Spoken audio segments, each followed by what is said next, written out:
with the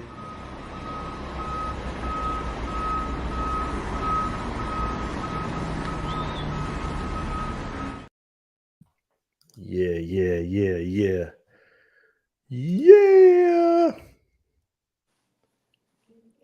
What's going on, Abe?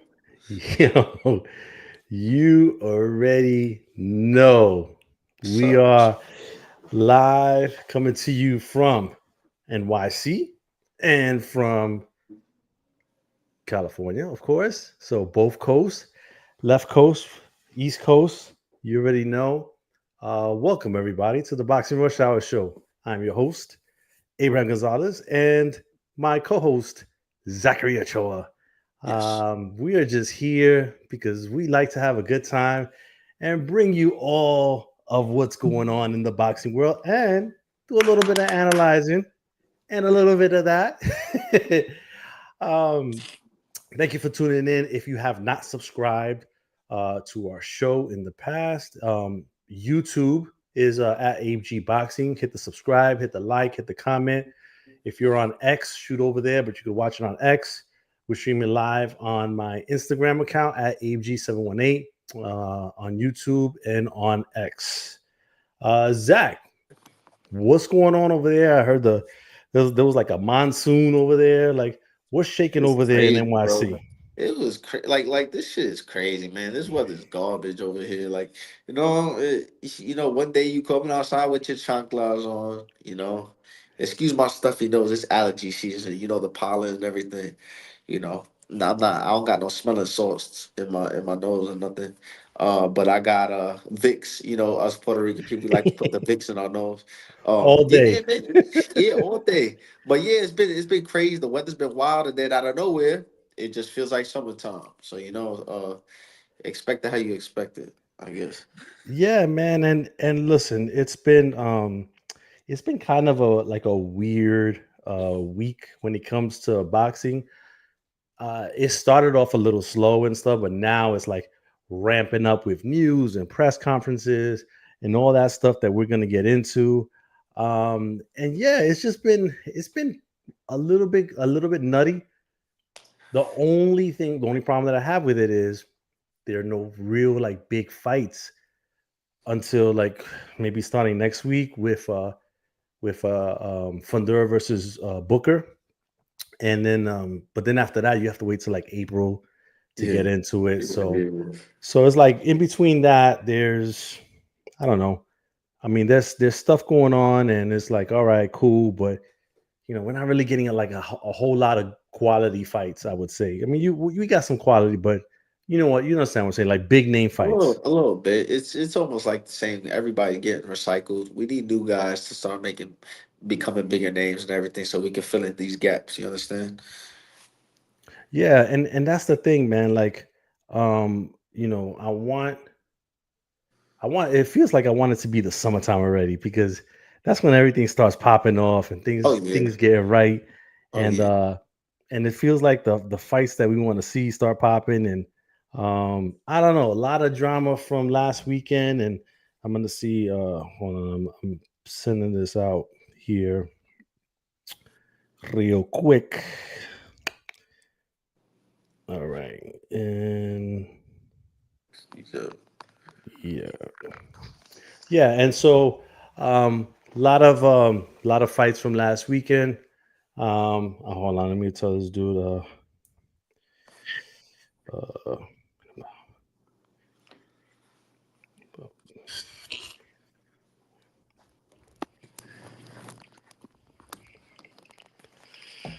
all right. Yeah, and so let's listen. We're gonna go right into the drama. Right, last The weekend, big drama. big drama show. We're gonna first talk about what wasn't a surprise to many, but I guess it was a surprise to some. Gary Antoine Russell, man, he beat the brakes out of Rayo Valenzuela. Now, Rayo was coming in as a favorite. I think the reason why Russell wasn't favored that much was because of his inactivity. Like he doesn't fight that often. You get him once a year. It's almost like a thing with the Russell family, man. Like they just don't fight often enough. And so people forget how good you are because of that. But he reminded everybody of that on Saturday when he dominated Ryo and he became the WBA junior welterweight champion. What did you see in the fight that maybe many might not have caught beforehand, but you knew going into it was going to be a factor? Before everything, I just want to say like the Russells, they're a boxing family. They come from a real prestigious boxing family. Their father would always, coach them and discipline them. But they stay in their own world, and when it comes to like they're very economical with their lives, as in with their body, their privacy, and everything like that. So they're not stupid, but they're just not that active. They have to stay active. The reason why Russell, nobody even knew or gave him a shot, because he's not promoting himself. He don't care about none of that. These guys are not. He's not talking too much or anything. And to each his own. You understand? But before the fight, um, you know, Ryo's the favorite because he beat the shit out of A this pit this bull. little this little pit bull's name, whatever his name is. Yeah, pit bull, right? He beat the shit out of him, really good. And Pitbull had a good fight with Javante, so anybody Javante, so it's all on Ryo, right? Then he knocked out Clover in 2 seconds, and then Russell, he's coming off a loss for somebody that people don't really know, even though the guy's world champion. You understand? Russell is very good. Ryo, great fighter. I was uh I was favoring him by maybe like a close fight, to pull it out the edge, because I feel like Ryo has more fire, that more fighting spirit than Russell. But guess what? The fighting spirit does nothing when you can't catch up with the skills, the pressure, and that conditioning. Everything that Gary Russell Jr. was doing, on point. He was on. You understand? He was on, and he was not letting it up. He was coming in with great jabs, cutting off the ring. He did not let Ryo do anything. And you could see after the fight, this is how it looked. Like Ryo, like the round started, the first round started, and then it was the 12th round already. And Ryo was like, "Damn, bro, I'm not even world champion anymore." That's literally how it looked. It wasn't boring to boxing, real boxing fans. It was more, it's pleasant. Like, it's like, damn, that's a great performance. But it was more like such a clean sweep. That's what it was. And man, impressive, especially over a dude as good as Ryo. Very impressive. Yeah, yeah, and listen, a lot of people pointed towards potentially getting the rematch versus was it Puello, who beat Russell, I guess, a few years back or whatever. And so I'll see that or whatever. First of all, Um, they ain't playing Santa Martin, man. Stop playing this guy, man. He worked yeah, hard, bro. What's up with these people, man? I yeah, know it's man. a good fight, it's a tough fight, but damn, Duke came in, he Yeah, was hungry. He pushed the fight. You understand? Like, that's hard to yeah. come back. It's hard to Sandor come back from Martin shit like keeps that. keeps getting shortchanged by the judges, man, and I don't know, just kind of, I don't know. It's just one of those things, and so it's like I don't know. Russell. I mean, I'm still thinking Russell versus Javante. Could be a mega fight in the DMV area, or not say could would be a mega fight in the DMV Yeah, area. it would. Um, Yeah, I think that fight is there to be made at some point whenever yeah. Javante Yeah. wants to do it. But we're gonna get into the main event. And listen, kudos to Lamont Roach. He fought his ass off. Uh, Best fight that he could have fought. Right, that knockdown, the no knockdown, that is a knockdown. Off of a jab, and the wiping of the face. Steve Willis missing that count, all of that stuff. But overall, I mean, I know people have talked about that, but overall, what did you see from both guys? Damn, I saw Javante Davis coming to the fight with a lot of pressure. A lot of pressure on him. He didn't look like himself. You understand? Even in certain interviews and the way he was carrying, he didn't really look like himself. I didn't see that. that fire. You understand? There's certain fire in people that you can see it. If you're a fighter, you can smell that shit from a mile away. And I didn't really smell that too much, you know. Lamont, he was like a poise the whole conference, all the press conferences, the whole camp, everything. He's just poised and focused. Him and his father, bro. Him and his father, bro. Focus on doing what they have to do, man. And and and if you want me to start talking about what happened in the fight, I mean, Yeah. Yeah. Now let me, a lot of people were like, oh, don't make so much of, Calvin Ford and Kenny Ellis not being in the corner, which they showed up, I think, for appearances sake, during fight week. But it was clear that Barry Hunter was the lead guy where he was sitting in the press conference and everything else. Do you think that maybe them not having such an impact on the training camp potentially affected Tank? I mean, it could be. It could be. I remember last time we was talking about this, about everybody fussing about, oh, this guy's not there. They're at the press conference, and I was just like, you don't think these people behind the backgrounds and Javante's playing games with everybody's head and stuff? But hey, I guess I was wrong because Barry Hunter was in the corner and Coach Calvin wasn't the chief second, and not something we're used to when it comes to Javante Davis. You understand? I don't think Barry Hunter's a great trainer, bro. I've seen him do some great work, man, but I don't think he gonna talk to Tank the way Calvin Ford's gonna talk to him. You need to give it to me right now, here, right here. Wake up. You understand? Give me that penitentiary here, all that shit. Barry Hunter ain't gonna be Barry Hunter ain't gonna be talking like this. Javante Davis need to hear that shit. You understand? But go ahead, man. Go ahead. Yeah, no. I get it. I get it, and that's something that I had feared prior to the fight happening. That if they weren't as involved, that how that would play out, Oh, and it big. and it and it played out big. Like, I another thing I think that happened was, I don't know if Javante. I think Javante for a second may have underestimated how quick Lamont Roach was pulling that trigger when he was throwing his punches with him. So when he was countering his punches and how quick that punch came right back to him, I don't think that he was expecting that from Lamont or for it to be that quick. I agree with you like 50% because I feel like Javante Davis knew how good Lamont Roach was because he's been in the ring with him before, and it doesn't matter. They're the same size, right?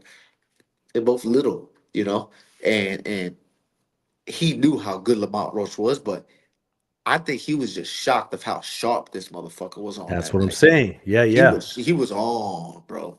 Anything yeah. could have happened. A fly could have walked into the ring. He could have he would have caught that shit, bro. He would have caught that motherfucker. You feel me? Or Like, catch it, or catch a bullet yeah. with his teeth like Bruce Leroy. Yeah, Yeah, yeah, bro. He was on. He was really on. And yeah, Javante was shocked with that. and I tell you that, Lamont, man, he was on point, man.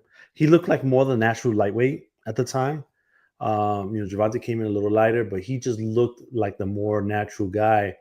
And I think that even if Javante, was familiar with his style, again, I think it caught us by surprise. But it's something that you said in weeks before that, Lamont winning that title, it does something to certain fighters. It elevates them, builds the confidence even more.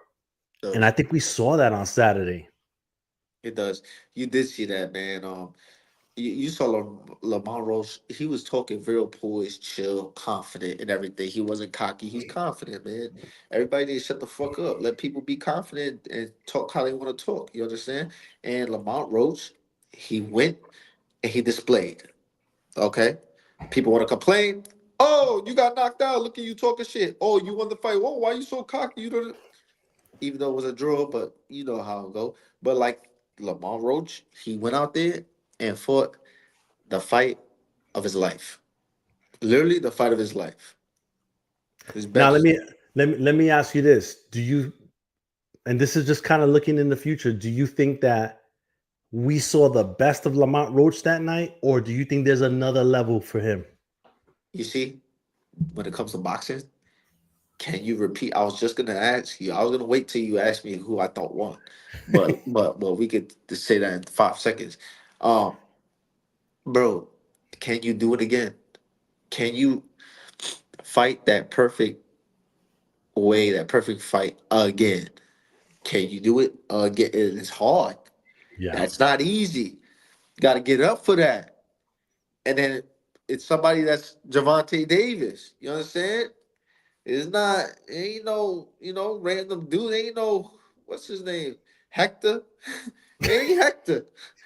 Shout out to Hector, but it ain't Hector. You feel me? Yeah. And you had to stay on point the whole night. If not, you wind up waking up and you're on Instagram on the floor me. No. You feel me? Yeah, and you know what's funny is that Javante, as much as he said on the gloves off that his biggest fear was to become a meme, he became one after He is a Saturday. man. Not He became not not for being knocked out, but nah. for taking the knee and for some of the things that he said. There were people made songs over it and all Yeah, I types saw of it. crazy shit. I saw it, man. But hey, one thing he did say after the fight that was right.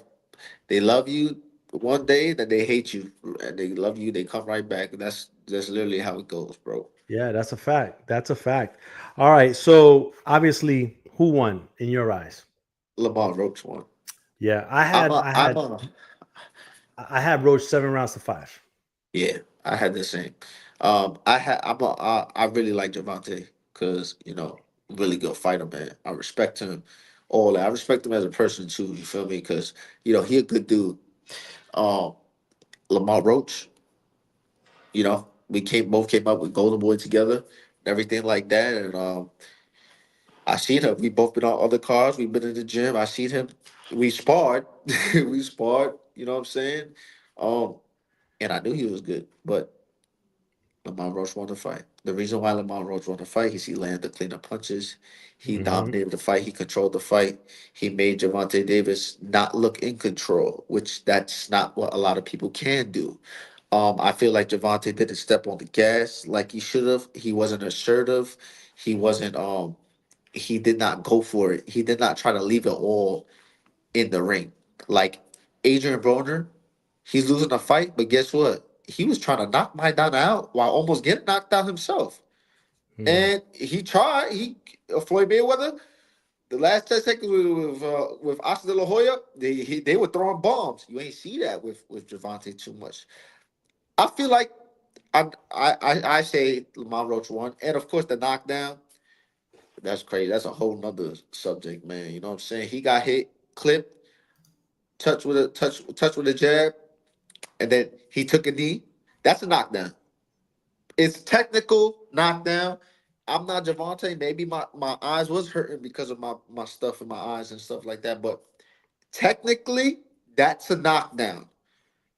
I don't care who don't like it because they the lady act. I've hit guys and they fucking took a knee 5 seconds later because Yeah. they're like, oh shit. Who knows? And then the wipe in the face, you get disqualified, all that. I don't know, man. That's Yeah. not a good look. And to be honest, that puts Roach in the W column. You feel me? Yeah. And the other thing with that is that he took a punch to the face and then a few seconds later took the knee. That's by all intents and purposes a knockdown. Yes. He said it was the grease or whatever. Me personally, I think that maybe he just got punched in the eye and had blurry vision in that eye for a few Could have seconds. been. Could have been. And instead of potentially putting himself in a vulnerable position where he gets knocked out, he took a knee, which is okay. That happens. But him getting up and then going to the corner and telling people to wipe his face and all that, you can't do that, bro. Like, but I get it. In the heat of the moment, he might have felt embarrassed, maybe, and he didn't know what to do, right? Because that's He never was. happened to Yeah. him. Yeah. Exactly. He wasn't And on, bro. I'm yeah, telling you right now, he was not on that night.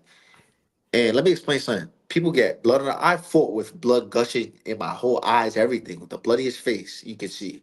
I fought through that vision, everything. You have to do that. You have to fight through that. You can't just.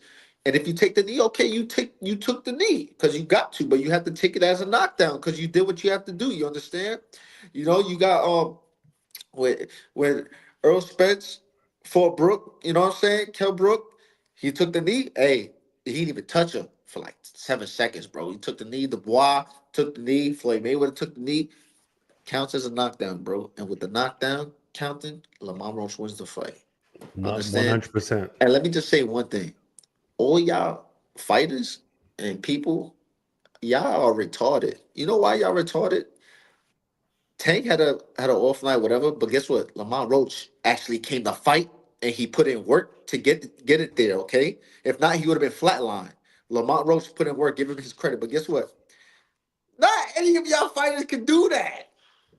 I don't care if you Shakur. I don't care if you Keyshawn Davis. I don't care if you anybody else.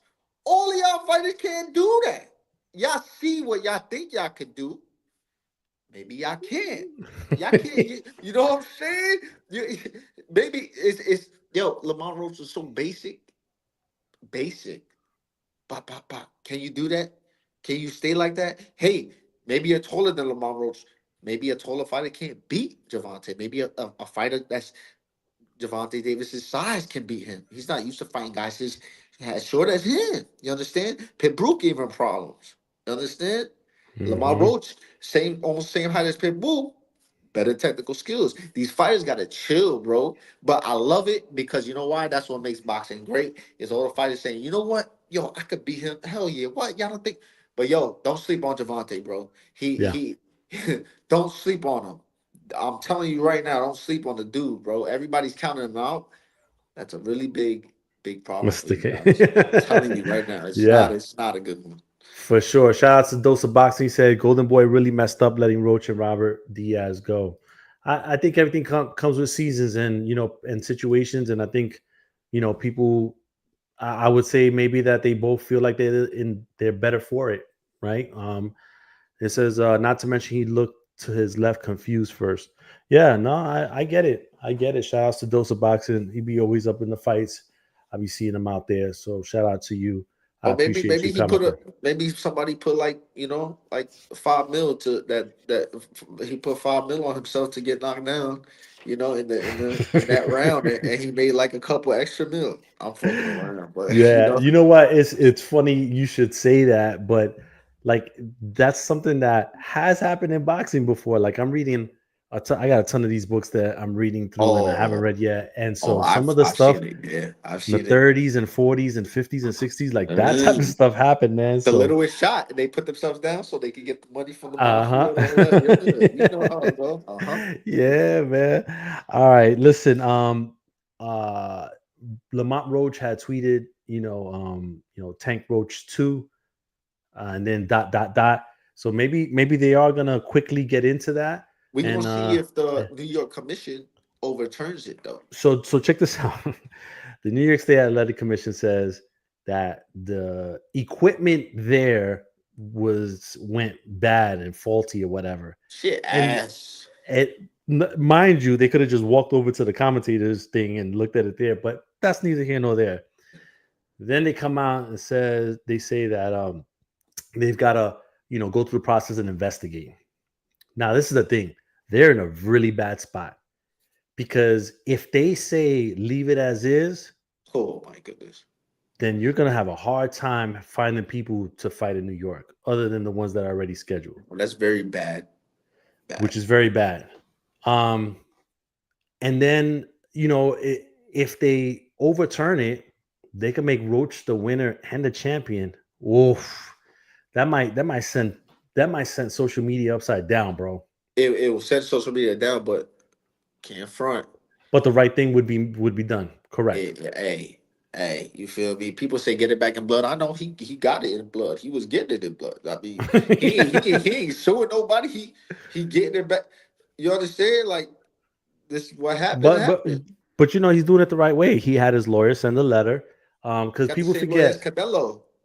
people forget that the New York State Athletic Commission is appointed by the state. They're elected officials and all that other stuff. Like it's a real agency. So yes, you have to go through that route because if they don't get the answer that they're looking for, the next step is contacting the governor or whoever of New York and having them investigate the situation, and then it can get really ugly. Tank got to get hungry. So yeah, so we'll see He got to get how hungry. how how it all pans out. Hopefully we get that fight.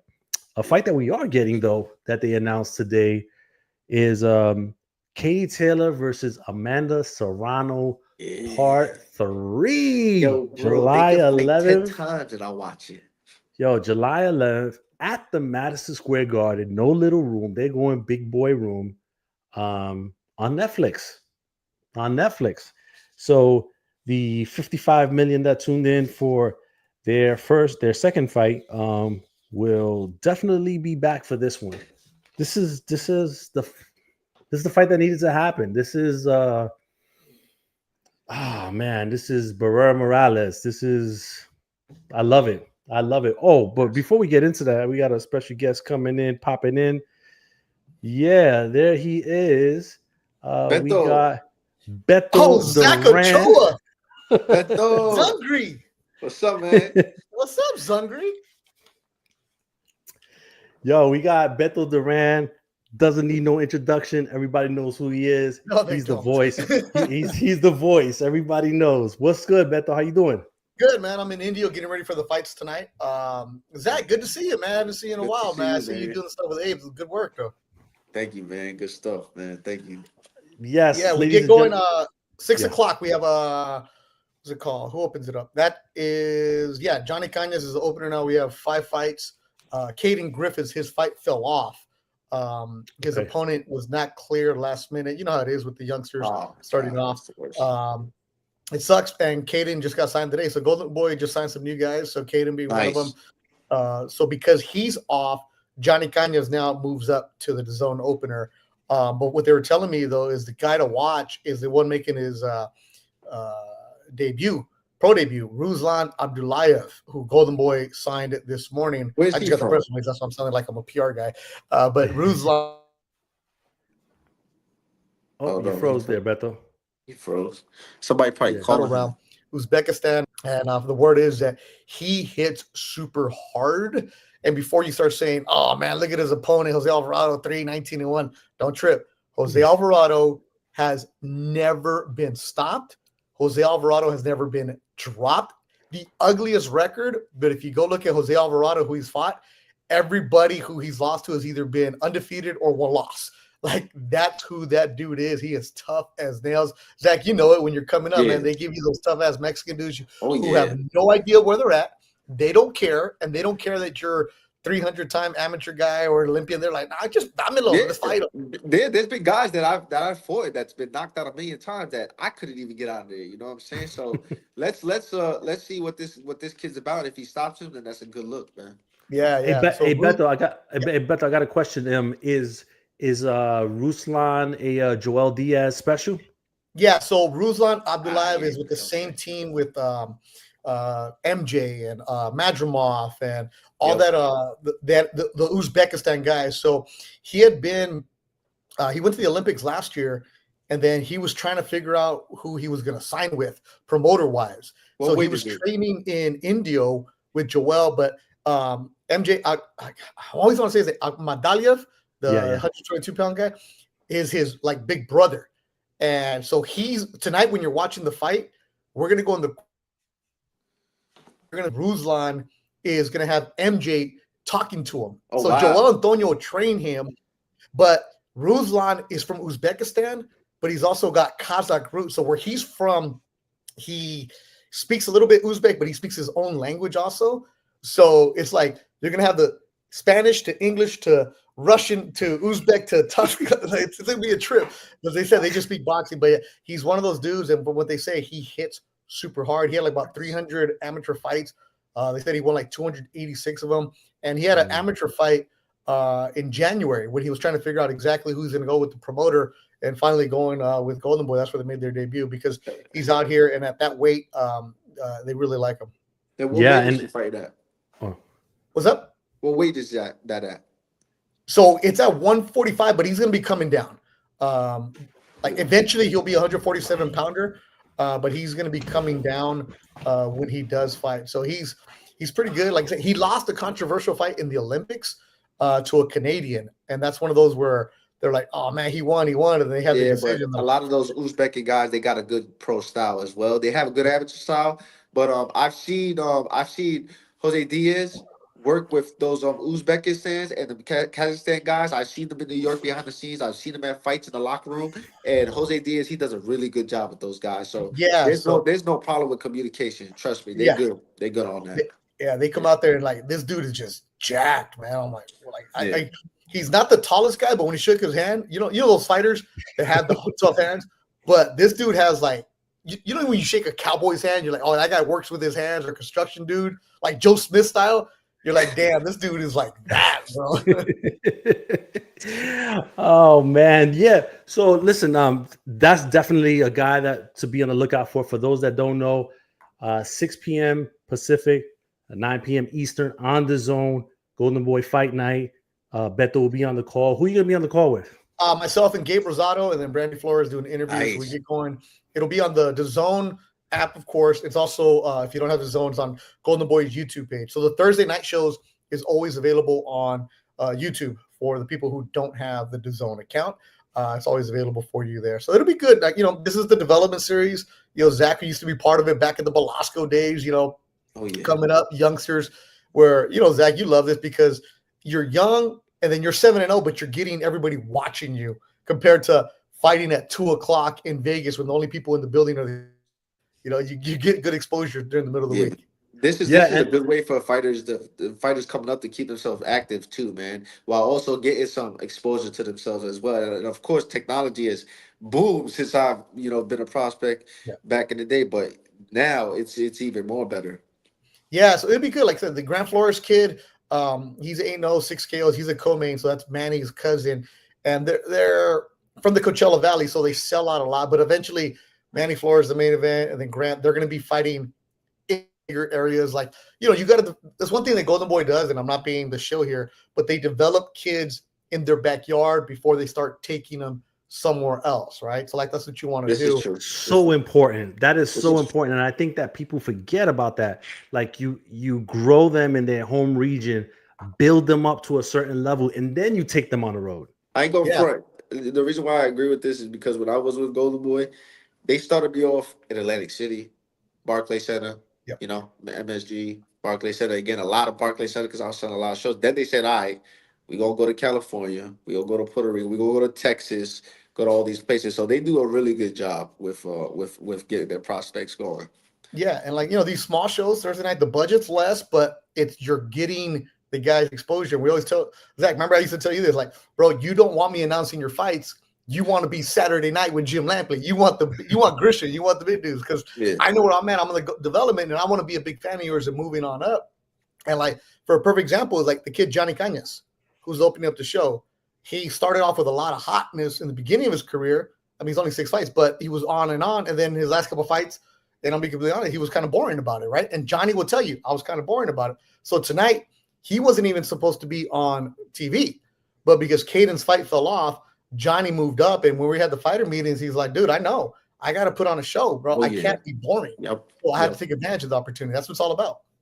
And Beto, if you could just let the fans know, get a sneak peek of the atmosphere. And I tell folks all the time, listen, I would be driving down there already if it wasn't the fact that my wife just gave birth like a few months ago. So I'm taking a little bit of time off from going to the shows, but being at the Fantasy Springs in India, like those are like hardcore fans. They know exactly what they're looking at. And if you suck, they're going to tell you suck regardless if you're with the home company or not. They will throw beer. They will throw popcorn. They will tell you that you are whack right away. The Coachella Valley so where we're at is about 2 hours east of downtown LA, right? And so everybody who's going to the night are from the Coachella Valley, and they're usually somebody who knows the fighters, and they'll be there supporting their dudes. But next thing you know, they're like booing. And it's like, damn, they'll be wearing the shirt of the dude that they're supporting, and they're booing because look, $50, 25, it doesn't matter. You're spending your money. You want to be entertained, and that's why I love doing these shows because it's so much fun to come out there and put on a show. And then the thing is, they know their boxing because Fantasy Springs is where we're at. That's the home for the development series, but they come out here and they've been doing it for years. You start seeing people come on through and these fans love it because it's like, okay, we're watching you now, but in about a year, you might be the main event guy. Like Ryan fought here, JoJo fought here, Tim Bradley fought here. Like it's like minor league baseball kind of, where you're like, oh, I remember watching him in AAA. Now he's a big shot, right? Or I remember watching him in college and now he's the NBA. That's kind of the thing that they do. And it's a good vibe, good energy. And when we start at 6 o'clock, it is packed inside. And it's like the people come strong. It's like the East Coast shows. Remember that we would do like the 2300 sometimes, and people come out strong in Philly. Oh, yes. All those like development shows, like those are your hardcore fans, and they're going to be watching no matter what. But that's why the matchmakers always know you better put on a show in these. Like you can get away with some of them like the 3 o'clock in the afternoon, but not on a Thursday night. They better be. Also, too, you're investing in these fighters, so you want them to put on a show, and then they have to. Yeah. Absolutely. Yeah, no, without question. And so listen, the main event is Manny Flores, 19-1, 15 KOs versus Jorge Leyva, 18-3, 13 KOs, bantamweights. For Manny Flores, this is 21st fight. Is this the fight that really like messages, to Oscar and Eric Gomez and them, like, hey, I need a top 15 guy or a top 10 guy? So here's the thing with Manny Flores. About 4 fights ago, main event, his hometown, his head was huge. And he lost to Walter Santibanez, the Cholo from Phoenix, who just came in, did not respect him at all. And Manny even said it. I took him lightly. I wasn't locked in. I had a bad camp. He lost. Instead of Golden Boy dropping him back, they're like, okay, cool, build back up. But you better knock some people out. And he's knocked out the last 4 dudes in a row. His last opponent was the first round, and we thought that was going to give him some rounds. So tonight he's got Jorge Leyva, a guy who's making his U.S. debut, 18-3, 13 KOs. The thing about Leyva, though, 2 fights ago, he went to Argentina, and he lost a split decision to the hometown fighter on a Samson show. And Samson Lisquez. Oh, I know Samson. He got the right. Samson puts on tough fights. He got some tough fighters, right? And then when he does it in Argentina, because he's from Uruguay, but he does it in Argentina. So Leyva is interesting because I saw one fight. He comes to bang and he comes to hit hard. Not much movement, which is good for Manny. We're gonna get some rounds tonight. I don't know, because you never know when somebody makes a U.S. debut. But the thing is, when we were talking to Leyva, he's like, dude, I've been to Argentina, some dude's backyard. This is nothing. I'm cool. And also Leyva, Paco Damian, Paco Presents. Yeah, of course. California. Yep. Paco's in his corner. So is Jorge Maron from San Diego. And those dudes always bring tough ass opponents. And who was the last time that they brought somebody? They Walter Santibanez, who beat Manny Flores. So this is a good test. Back to your point, Abe, about Manny. If all goes right, this should be Manny's last time fighting at Fantasy Springs. He should move up in the rankings and be showing up to the bigger fights on a Saturday night, which is what he should be at, is what he should be fighting at. And at 118 pounds, you can go start getting one of those regional belts, start moving up in the rankings. And again, Golden Boy, they saw him lose, build him back up. It's all about developing a fighter, keeping with them. But it's not if you win, how you win. And he's been winning impressively. So tonight, this is his final test. And it's like, okay, time to move up. And his next fight, if all goes according to plan, will probably be against a former champion or one of those former ranked contenders right then and there. He's, 26 years old? It's time for him.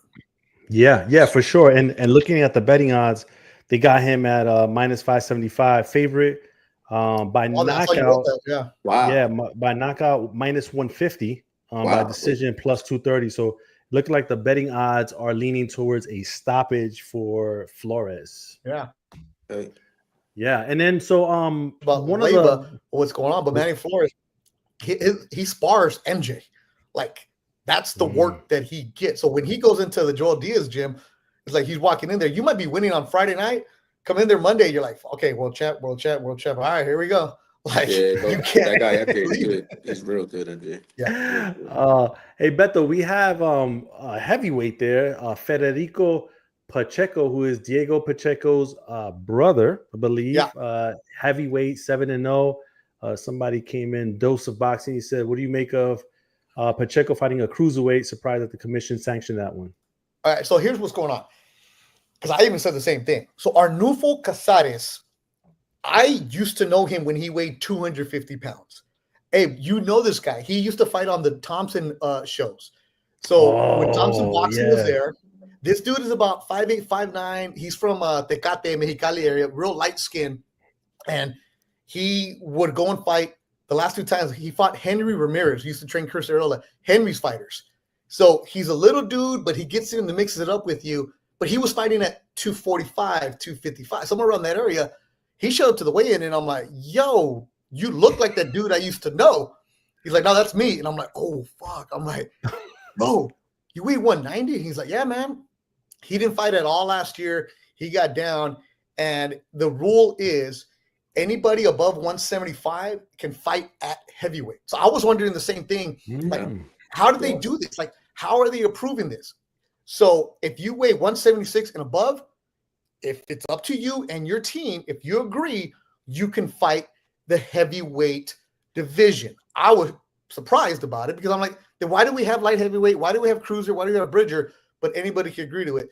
Casades has fought his entire career as a heavyweight. So 2 and 4, but they've all been heavyweights, and he's always fought against guys that are undefeated or somebody there. So he started his career at Big Punch Arena during COVID. He's 21 years old. It'll say he's from LA, but he was born in LA, but he grew up in Mexicali, Tecate area. So that's where he's from. And this dude has a lot of confidence. I don't know how it's going to work because Arnulfo is a pro and he has his amateur background.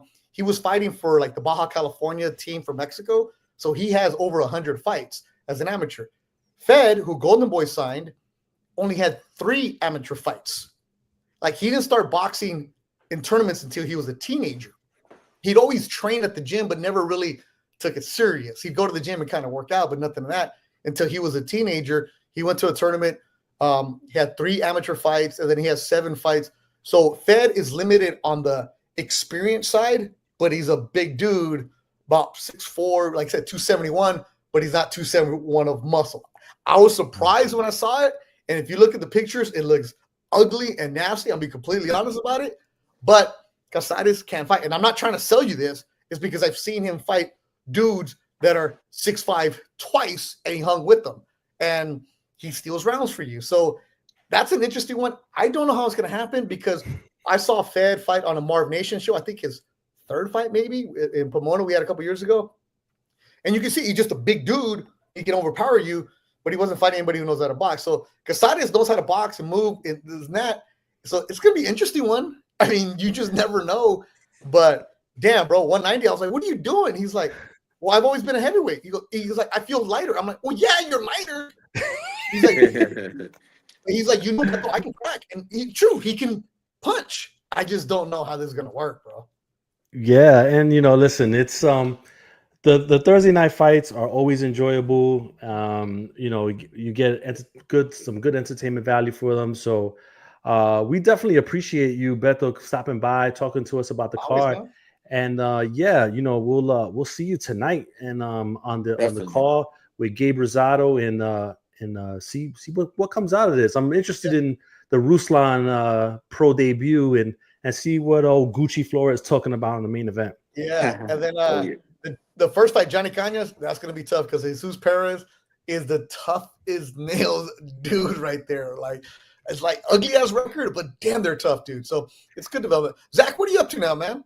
Nothing much, man. Just been spending time with the family, you know, staying in the gym and everything like that, man. How you been?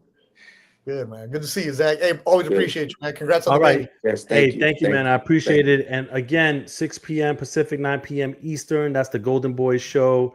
Beto Duran will be on the call. We appreciate him sliding on through.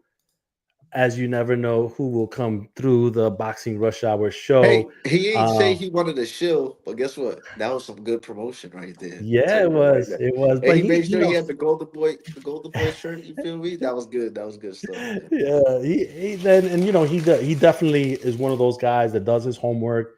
You know, takes it real serious. You know, deep dives into the fighter's profile and stuff to make sure that everybody gets a good education on who they're seeing coming up.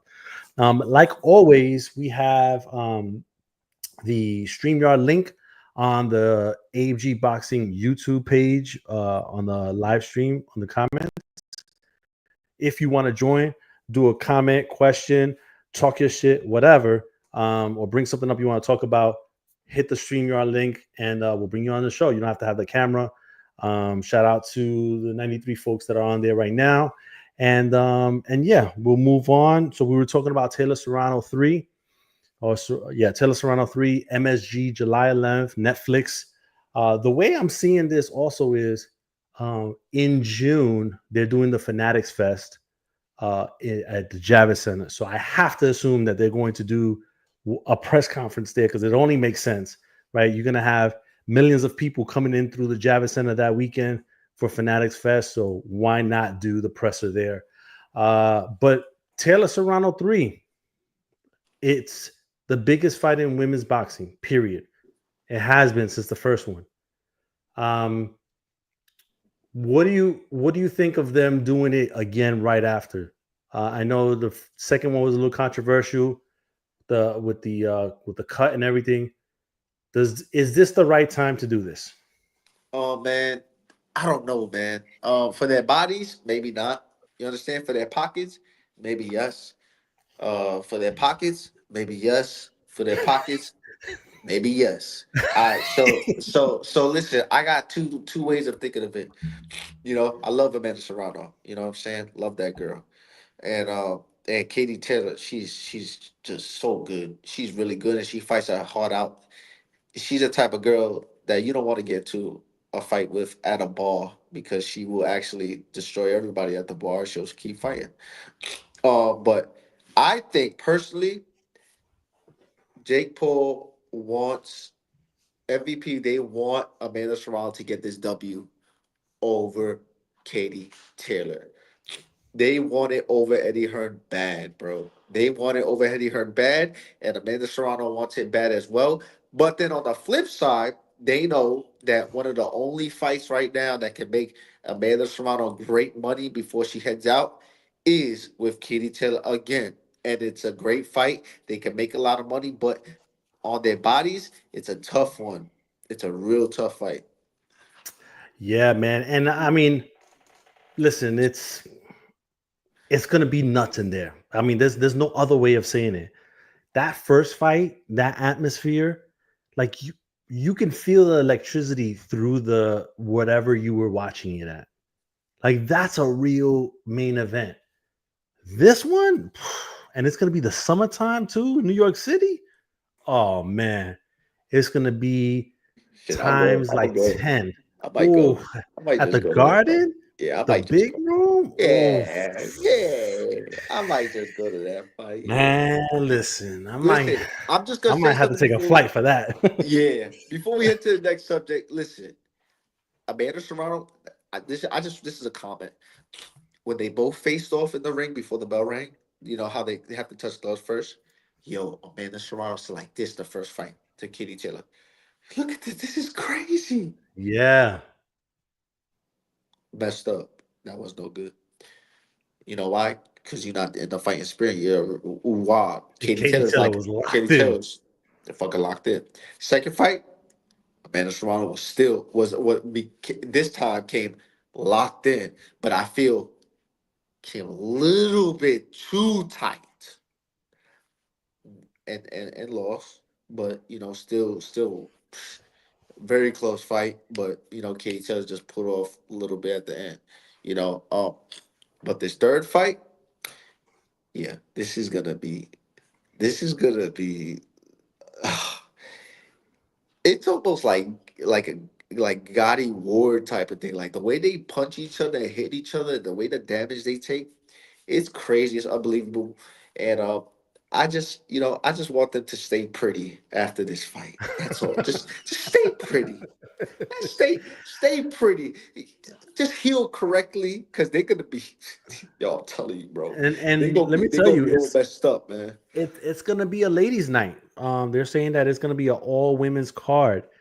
I'm trying to figure out, like in my mind, like what other big matchups can they put on there that would attract attention.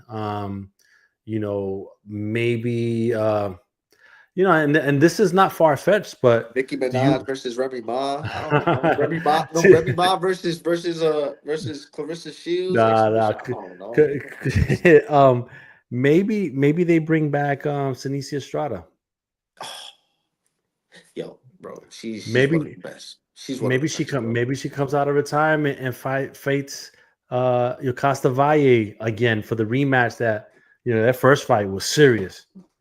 Yeah, I think she's one of the best fighters and best woman fighters that you've seen in a long time. And if she comes back, man, everybody would love to tune in to watch her. Yeah, Definitely. maybe we need to get my guy David Avila, who's in the Women's Boxing Hall of Fame, or maybe my guy Thomas Gerbasi to come up and talk to us about potential matchups that can get on there. We might have to figure Oh that yeah. out, see Oh yeah. what it is. You know what I mean? Oh yeah. But yes, this is the fight that we're talking about. See, Man, don't Taylor get Gabe Serrano to crazy me. because once Gabe starts looking down on his phone, he starts doing stuff. Starts making things happen, man. Oh He man. just does that. Yeah, nah, we're gonna move on. We're gonna move on. Well, you know what? We're gonna keep it with the ladies tomorrow. There's gonna be a unification welterweight for the IBF WBA WBC title. Natasha Jonas versus Lauren Price. Yo, this is like, for the UK, there's like real bad blood between these two women, man. They do not like each other at all. Like Price, yo, she's been like locked in since like the initial press conference. Yo, straight ice grill. Like she wants to prove a point. She like it's her time. Locked in, locked in. And Natasha Jonas is like, man, whatever. I've been here before, type of thing. But Don't sleep. Don't don't sleep. sleep. Don't sleep. Don't Sleep. sleep. Natasha Jonas. Look, she's a G, right? And I'm trying to look up the odds here. Natasha Jonas is a G, but Lauren Price seems like she is locked in and ready to go. Let me see what She the got that odds are. battery on her back, bro. Yo, so they jumped up. Lauren Price is the favorite, minus 475. That's What? surprising. Natasha Jonas is at plus 350. They've got Natasha Jonas by decision at plus 475. Lauren Price by decision at minus 220. Oh, I'm gonna put money on Jonas. You feel me? I'm gonna put some money on her real quick. By decision, huh? That might be some easy money right there. I don't know.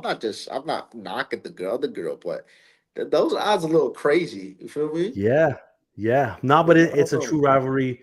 But Lauren Price, she was talking greasy. And Natasha Jonas was like, oh, yeah, we fought before. And, I had you. She was like, yo, that wasn't even me. That's the wrong price. I was like, It's like that. It's she like felt that. stupid too.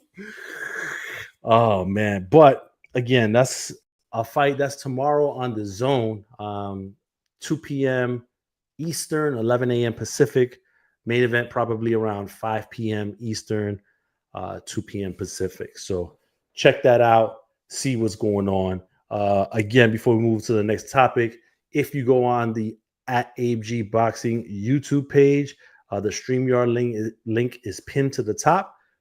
Come and join us. Ask a question, throw a comment, throw a topic, whatever. All right. As we move on. Fatal Fury presser was in New York City yesterday. Oh, I ain't noticed. I ain't noticed that. So, and I wrote about this on FightsATW.com. It quickly became the Teofimo show. First of all, he comes in there without a shirt on, overalls, and a cowboy straw hat and some glasses. Got it. Ring magazine, belt, WBO title. Automatically demands attention, not saying it, but with his presence. And even before they started the press conference in the back, him and Arnold Barboza was going at it. Now, I'm here to tell you folks, like, this is not like manufactured beef. Like, these dudes really, really don't like each other. Oh yeah. For a couple years now. Barboza feels like Teo, failed to give him the opportunity that he felt he deserved. Teo felt like Barboza didn't deserve to fight him. But now here we are. Yep.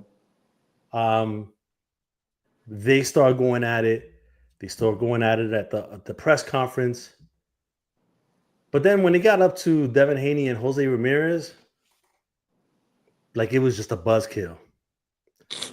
Devin Haney was soft spoken, said a few words, had his black shades on, had a black coat on, zipped up all the way to the top. Didn't say nothing. Jose Ramirez was talking. I hate to say this, but outside looking in, he looked like a fighter that is ready to retire. Did not seem motivated. Seemed like he was speaking of a script that he had in his head. It felt like that too. I ain't go front. It did feel like that. Yeah. And then Ryan and Rolly. Listen, this fight would have been dope a couple years ago when they had like that real like back and forth, and Rolly was posting videos of taking one of Ryan's girls to a hotel room and shit like that, like wild shit. Yeah. But now they're older. They've even like hung out and stuff like that. It's not that type of vibe between them, which is fine. But that played out in the press conference because they wasn't really like talking at each other. They were just kind of like a happy to be here type of thing. Yeah. And then Teo, he called everybody out on it. He was like, "What's up with everybody being all polite and shit to each other?" And it was like, "Yo, like this is a press conference, man. Y'all boring as hell." Yeah. And then like Ryan started going at Teo, and they started going back for it, which doesn't make any sense because Teo's training with Eddie Reynoso, and so is Ryan. So it's not like they're gonna fight anytime soon anyway. But whatever. And so and then your boy Africa was in the media section, like talking out loud. But again, he not fighting Teo.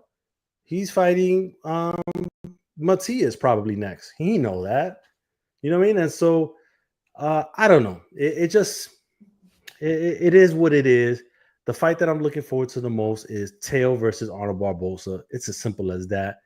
Thoughts on the card and it being in Times Square, which if you're not from New York City, you may not be aware of what Times Square really is. And if you're not careful, you can get caught sleeping out there. Yeah. So tell us, Zach. Man, I've done so much stuff at Times Square that I can't even talk about, and it's a great place, man. I just can't wait to see how they gonna shut it down. That's my shit. Like, how y'all gonna shut this shit down? Like, how? How y'all gonna get that? I have a certain vision in my head how they're gonna do it. They're these guys got so much money. It's ridiculous. These motherfuckers gotta pay everybody around them, the streets, the cities, everything, but not only them, everybody around them to use their billboards, their electronic billboards, to put the fight cards, to put the names, to put everything. It's the replays, all of it to boom up the fight even more. That's crazy. I feel like it's gonna probably look spectacular out of like a fucking video game, dog. Yeah. But Because they're promoting a video game. Yeah. Basically, you know what I'm saying? Yeah. And my brother, we used to play that game when we was little. But Teofimo Lopez, well, he comes out there, going crazy, do what he got to do. Hey, he's trying to promote himself. You know what I'm saying? His last performances ain't been the best. He talks so much stuff and everything like that, but nobody lines up to watch Teofimo Lopez no more. So he has to try and bring himself up and promote himself, which is good. You know what I'm saying? But some people don't like it. Some people do. Who knows? Some things he says is a little corny, but you know what I'm saying? He got to say these things. You feel me? But his fight is the realest and toughest fight on the card because Teofimo Lopez, really good fighter, great fighter. You know what I'm saying? Obviously, the best one out of that whole card. Seriously. But Arnold Barboza, he's coming to fight straight up. He's going there to put in fucking work, and he's hungry, bro. I see it in Arnold Barboza's eyes. You feel me? So I don't know with all the backstage stuff.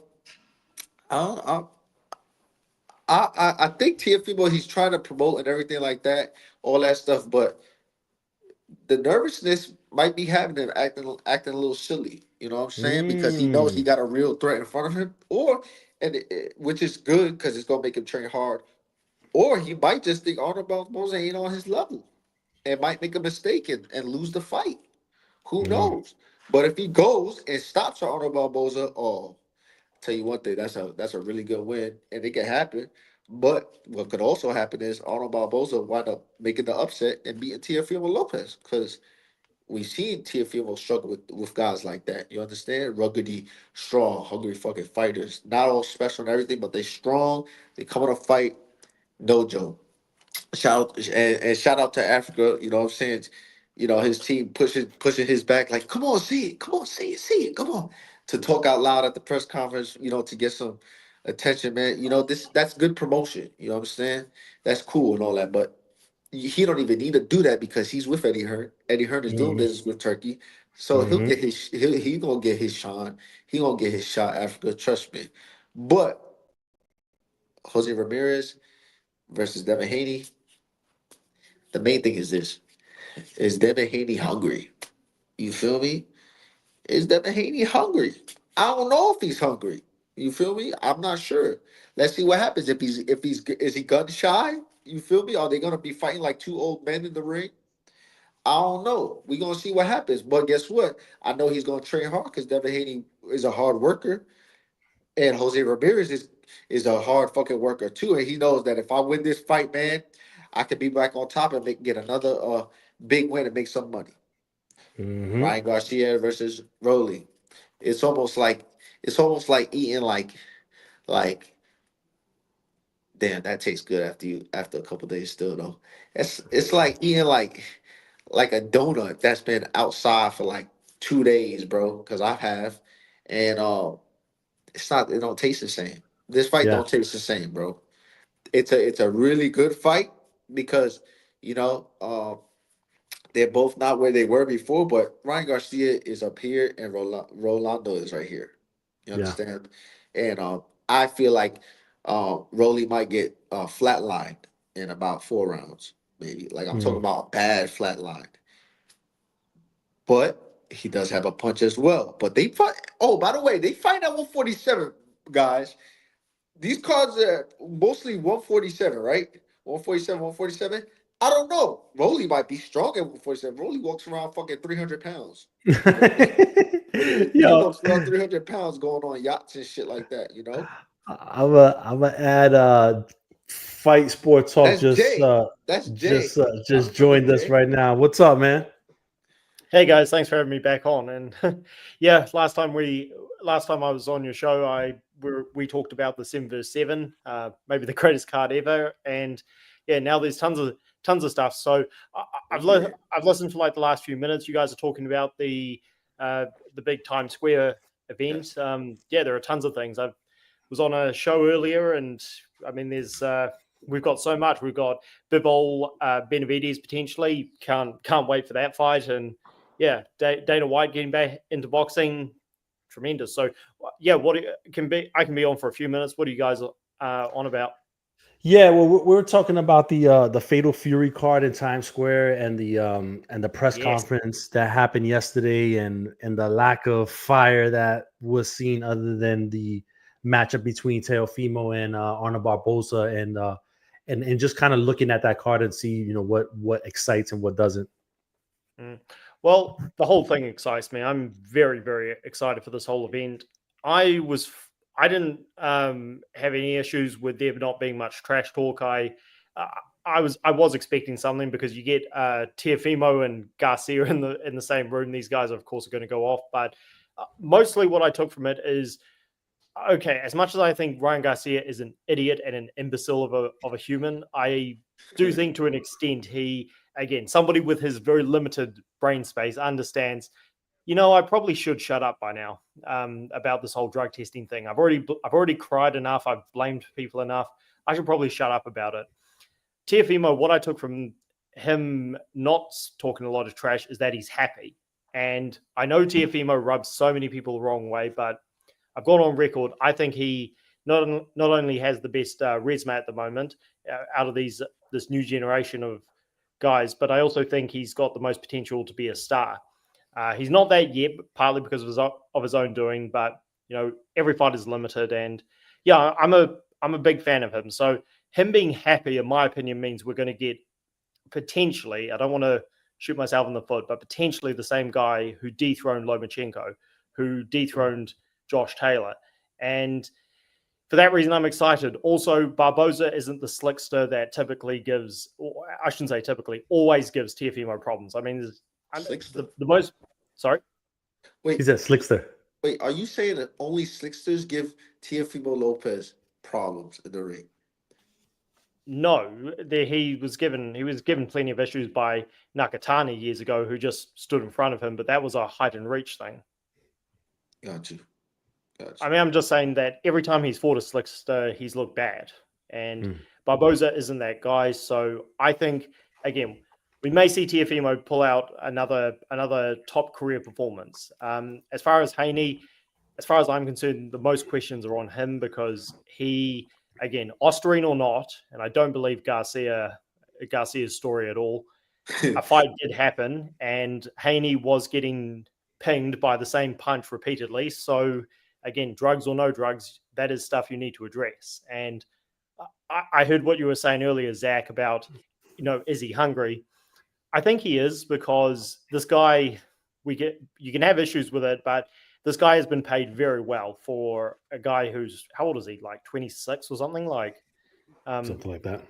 He's a multi-millionaire already. So if he wasn't hungry, he would retire. And again, drugs or no drugs, he took a beating. So if he wasn't hungry, he would definitely sit out, in my opinion. So I think him coming back shows he is hungry. How good is he? We'll see. I mean, Ramirez isn't at the top of his game, but as far as accomplishments, very good fighter. As for Garcia and Romero, I mean, Romero's getting knocked out. Like you can't stand in front of a guy like Garcia and expect to win, unless maybe Teofimo can do that, but Teofimo's a different caliber to Romero. So yeah, I love the event. It's so fun. Yeah, I mean it's going to be one of those situations where, like you said, somebody definitely going to get knocked. I think Romero's going to get knocked out, but don't sleep, because if Ryan were to get hit with one of those punches like he got hit with against Haney, he could be in a world of hurt. Yeah, this is a different weight class. Ryan's not on on the PEDs. You understand? So he might get clipped with something that might not be able to eat it. You know what I'm saying? Like he did the last time, or he did with Devin Haney, even though Devin Haney doesn't have the puncher power, but still, you get hit by a grown man perfectly accurate, something's bound to happen, but nothing. It was like a squeak when he hit Ryan Garcia. So that's what I think. Yeah. I mean, Ryan Garcia, I don't think he's going to improve much from where he is now, just because, I mean, maybe he will, but I just look at where he's at. Very, very wealthy young man, complete numpty as a person, and likes to drink, and so I don't think he's going to improve much technically. So the same stiffness he showed against Luke Campbell that led to him getting knocked down, and Tank Davis. I mean, the rehydration clause definitely played a role, but the same stiffness I think we'll see against Romero. And Romero can punch, but in terms of quality, I mean, Garcia is a very naturally gifted athlete, great puncher, great speed, great reflexes. So yeah, I think this fight is pretty much there for him to look good, and he probably will. So pick your winners. Pick your three winners. All right, I got Teofimo. I'm gonna go TKO round 8. I think Haney wins decision, the Devin Haney special, and Garcia. I'll say, yeah. I mean, there's You're a funny dude, man. Well, what can I say? It's like predicting an Andre Ward fight. I mean, we all knew. Hey, well, leave Wood out of this, man. Okay. Well, these guys, when somebody's very slick but they can't punch, you know what you're going to get. And yeah, I'll go with Garcia. I'll say knockout round 3. Okay. Well, Yeah. listen, Jay. I mean, those are some solid predictions, man. We'll see how it works out. And yeah, quick thoughts on Taylor-Serrano 3 before we let you go and we move on and see if we get someone else an opportunity. Yeah, good fights. I maybe it's my dislike, not my dislike for Eddie Hearn as a person, but some of the things he does I just don't like. So maybe I'm going with emotion here, but I'm going to pick Serrano to win. I mean, she should have won. Yeah, I think, I mean, Taylor's good. I'm just so used to Eddie Hearn overhyping his fighters for fights that going into it are not that competitive. This one is competitive, but He don't want Eddie Hearn to win. That's what that's what he's saying. He don't want Eddie Hearn. No. It's not that I don't want Eddie Hearn to win. It's that I just don't. Eddie Hearn has a history of overhyping fights where his guys are not going to win. So, and Serrano should have won the first one. So, yeah, I'll go with her. But thanks for having me on, guys. Look forward to being on again, and yeah, all the best. Yeah, no, I appreciate it, Jay. Thank you so much. Have a great day. Thanks, guys. All right, and then so let me see. Let me put this back up. All right, there you go. Those boxing, he said. Doug Fisher, excellent writer, but for the love of God, either let the fighters talk or let someone else host in LA. Yo, leave Dougie alone, bro. Leave Dougie alone. Yo, Dougie's my man. Listen, Doug. Listen, I'm gonna tell y'all something about Doug. Doug is one of the realest writers and boxing enthusiasts we have out there. And guess what? He put himself on the stage. He's getting his opportunity to host a big event. Sometimes guys, when they first start something, they gotta grow into it. You understand? And this is a learned lesson. You understand? Maybe he'll just let the guys do their thing and talk. You understand? But maybe he has an earpiece or somebody say, "Hey, you got to move on with this. We're in the middle of Times Square. If we don't hurry up, we got to pay an extra $10 million for 5 more minutes on this stage." You know what I'm saying? So y'all got to chill out, leave Dougie alone. He'll get better. Dougie's a good dude, man. Thank you. Yeah, no, he's a good dude, and Thank you for the I wrote, comments, negative or positive. We want all type of comments. And by yeah, the way, Jay is tripping. Teofimo Lopez don't be having problems with slick boxers. Teofimo Lopez has problems with pressure fighters and people that come to fight with a junkyard dog style. Was Cambosis a slick fighter? No. Santa Martin a slick fighter? No. So Jay, I gotta disagree with you, homie. We'll talk about it next time. yeah, no, and listen, it's we'll see. I wrote about it and I said, hey, Doug, give him the opportunity, and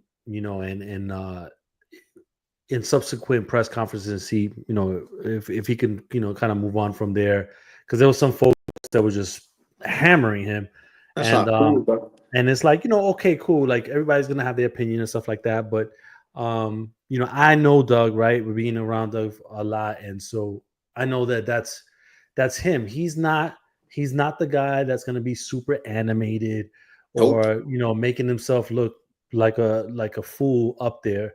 He's going to be professional. He's going to be now it was his style of presentation and talking fit for the fighters that were there?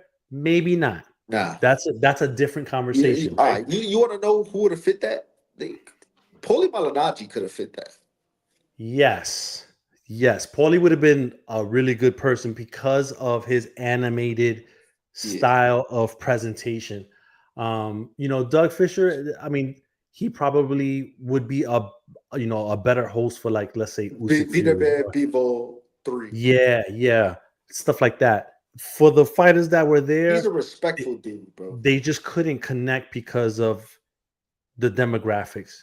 Because I ain't gonna front, man. If I was to fight on that stage and if anybody would have disrespect Doug, I would have got at them because Doug's too much of a nice guy. You feel me? Yeah. So I don't want nobody disrespecting Dougie. And listen, nobody goes to wherever y'all work at and tells y'all suck at doing y'all job because nobody cares about y'all job. You feel me? So chill out and give Dougie his flowers. All right. Yeah.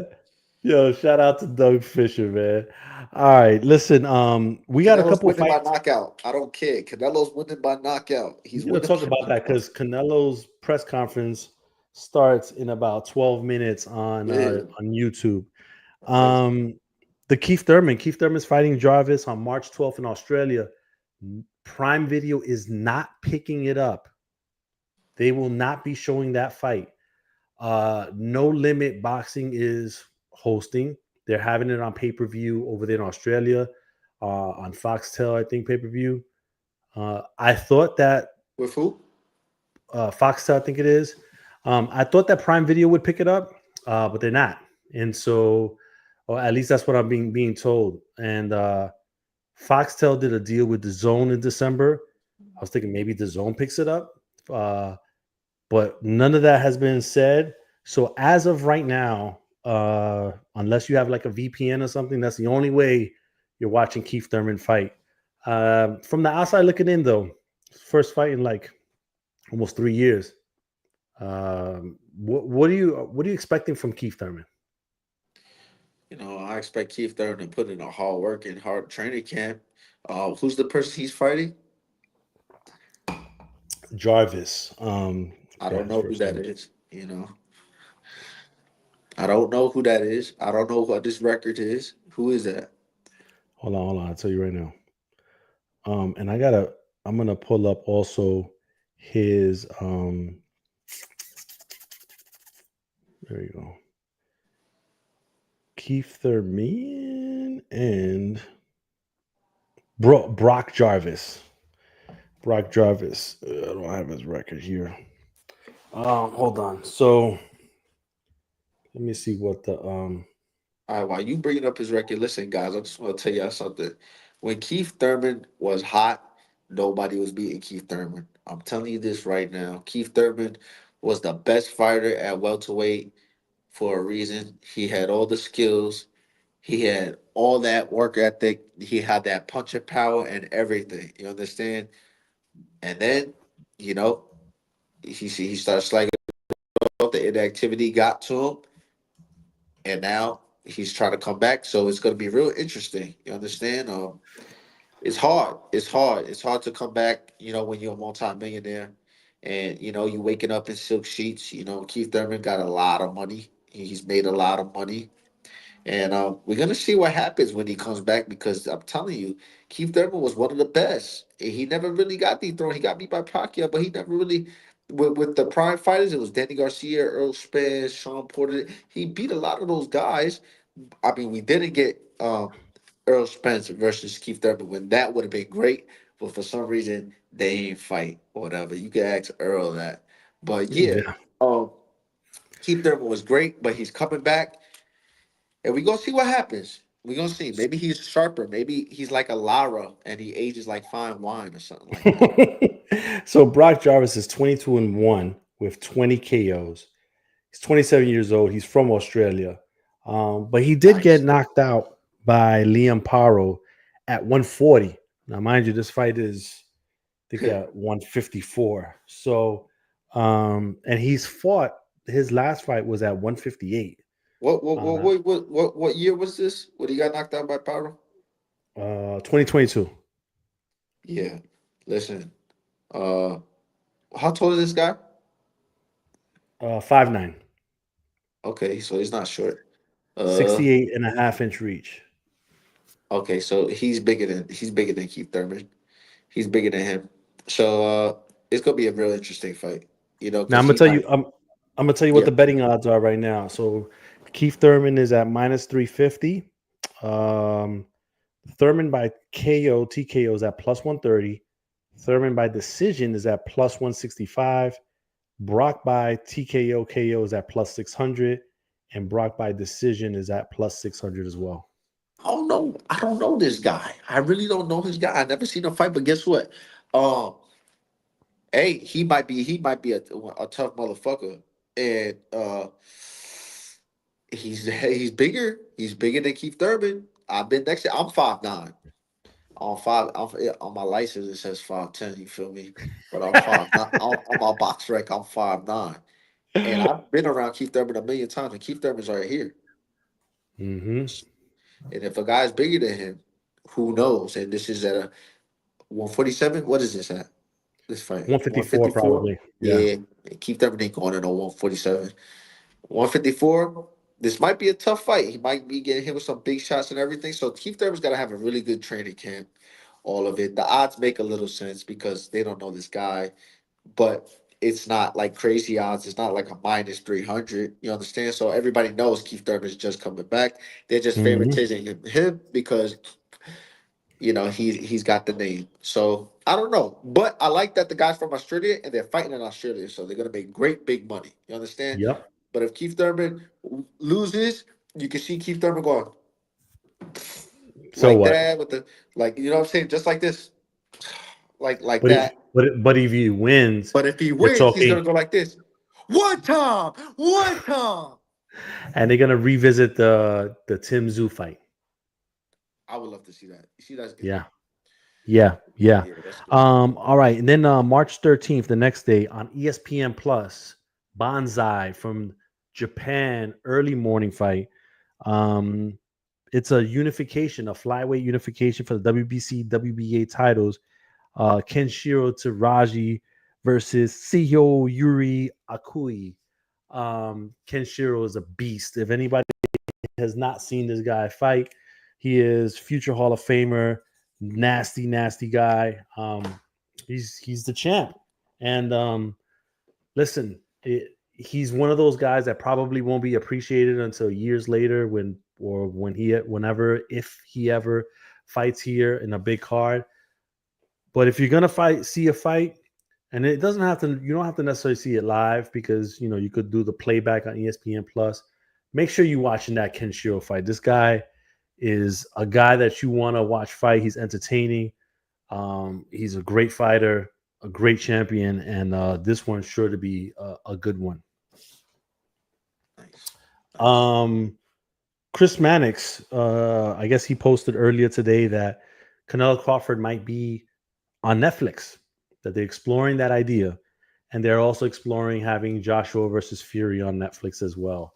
Netflix is, I don't think that Netflix wants to be in bed with boxing other than like in a boutique style. They just want the big matchups that make sense that everybody is going to be wanting to see. And so Fury Joshua, mega fight. And they know that, right? Canelo Crawford, the analytics says it's going to be mega fight. So that all makes sense. Last thing here, Dana White. Dana White is back in boxing.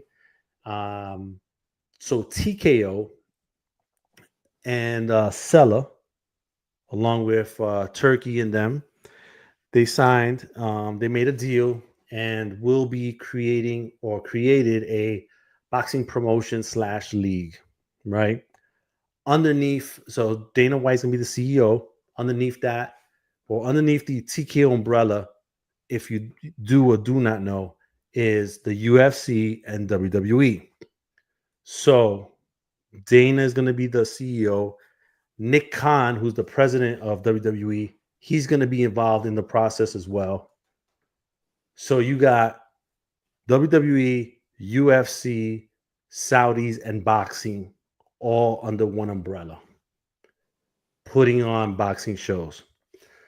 Now, TKO had mentioned that if there's like promoters and stuff that want to do like an event involving them on whatever platform they end up going with, like it's going to be like a $10 million like minimum, but they would handle promotion, production of the event, and the marketing of the event. Now, might sound like a lot, but when you think about it, marketing the event will likely mean on UFC platforms, on WWE platforms. So that's big time exposure, right? But one thing that Dana White said was interesting is they're going to come up with their own belt. And there's going to be one belt for each weight class. They're going to sign fighters. And they also recognize the ring belt. But it looks like all the other sanction bodies are not going to be part of this. So either the sanctioning body is going to be left out in the cold in another year or so when the Turkey deal runs out, or they have to find a way to still be relevant, like over here, while Turkey, Dana White, and them is relevant right here. Man, this is a really big thing that's happening. You know why? Because money talks. You feel me? And it's a really big thing. I'm not sure how this is gonna go. What I do like is opportunities for fighters, bro. I like opportunities for fighters. I like for guys that want to stay active, or they're not hitting that platform. They're not that they can't get to yet, but that they get a chance to get on that platform. You understand? Like myself, me come back fighting, or if I fight on a platform like that or anything, you know, it's about keeping fighters active and keeping opportunities for fighters. But what I want to say is, I don't want boxing to get watered down. You understand? I don't want boxing to get oversaturated with too much stuff happening in the sport. You understand? We already got all these sanctioning bodies, but I understand they're trying to eliminate certain things, and we get it. And they hate the sanctioning fees. Fighters hate this, they hate that, hate this. But the reason why you pay a sanctioning fee is because the only reason you're a big superstar and a big name is because you have the belt. Without the belt, nobody would have cared about you. You understand? There's only a few Ryan Garcias and Austin De La Hoyas out there, you know, because Ryan Garcia never won a belt. But if you didn't have a belt, like if Devin Haney never had a belt, nobody would care about Devin Haney. You understand? So eliminating the sanctioning bodies, I'm not sure. Maybe they can lower their percentages, like we talked about and stuff like that. I'm not sure, but it makes things just interesting with boxing. Let's just say boxing is not going anywhere. If anything, you know, your mother's gonna be signing up to go fight somebody in Jamaica, and my uncle who just got out the hospital is gonna be fighting somebody in New Jersey. I don't know. You understand? So it's like boxing is getting pumped, big, big, big, big. But we gotta make sure we're having quality shows, quality performances, not no bullshit, anything, not like no disrespect, but like not like the YouTube guys fighting each other trying to become pro. So we need real fighters, real opportunities, real people that are putting in work. And Turkey, hey, respect to Turkey, because guess what? He has done nothing but put on great fights and change fighters' lives with them, with the way he takes care of them, and respect to that. Yeah, Is it that's what's up. sustainable? We'll see what's going on. That's the number one thing, right? Like, Dana's talking about building this from the ground up and taking small steps. There Like, is no ground up when you get in a 500 million to start with. That's not from the yeah, ground up. yeah. Well, we'll see though. I guess it's a wait and see, right? It's a wait and see and how this all plays out. I I can't wait wouldn't to be see how it goes though. I wouldn't be surprised if we get like Canelo and Crawford, do like a face off in a WWE ring, on like SummerSlam at MetLife Stadium. You know what I mean? It In the almost summer. reminds me of like Coca-Cola owning all these companies, and like Disney owning all so much companies. It's like one person owning all these big companies. I mean, I'm not trying to say it's a bad thing or a good thing. It's just an interesting thing. But I Yeah. do want the locals and the little guys to have their shots, bro. Yeah. Yeah. And then, so we'll see. We'll see. We'll wait and see. They're talking about fighters that they're going to sign and events they're going to do, in the months to come or whatever. So it'll be interesting, but it was the big news. Shout out to everybody that joined us today. We're probably going to be signing out here. Canelo Skull press conference is on the DAZN YouTube page right now. They're at the Radio City Music Hall in New York City. Yep. But yeah, I mean, listen, we got a lot going on throughout the week. Check out the Golden Boy fights tonight, 9 p.m. Eastern, 6 p.m. Pacific on DAZN or the Golden Boy YouTube page. There's going to be some good fights there. Natasha Jonas versus Lauren Price tomorrow on DAZN. So yeah, check out the fights and then see what's up. We definitely appreciate you hanging with us. Zach, what you want to Sure. tell them? I want to say, yo, man, listen, guys, just stay tuned when it comes to boxing, man. This sport is just growing. All those people that said MMA is taking over, there will be no way. Boxing is the biggest sport in the world, right in front of soccer, because soccer and boxing is right there. But boxing, man, ain't nothing better than this. And stay tuned. I feel like it's slow right now, but it's cooking up to be something crazy. Hit summertime and beyond. So be ready. Yeah, man. And listen, make sure to stay up to date with the latest news on fightsatw.com. Come check us out when we go live. Subscribe to the YouTube page so you don't miss when we go live. And that's at Abe G Boxing. Throw a comment in there, throw a thumbs up, and hit the little bell so you get the alert when we go live. Usually we go Fridays. We will go on a Thursday if the opportunity comes up. And yeah, and we'll just kick it. And if you want to kick it with us, we appreciate you for that. All right. So, Sure. Zach, whenever he returns to X, is at Zachary Ochoa, even though he be on there on the low. It's all good. Abe G Boxing is my X on Instagram as well. We were on Instagram live today. We had a whole bunch of people joining us, Nice. which was dope. So we appreciate you on that. And yeah, man, we'll just hope that everybody has a great day. Peace. Peace.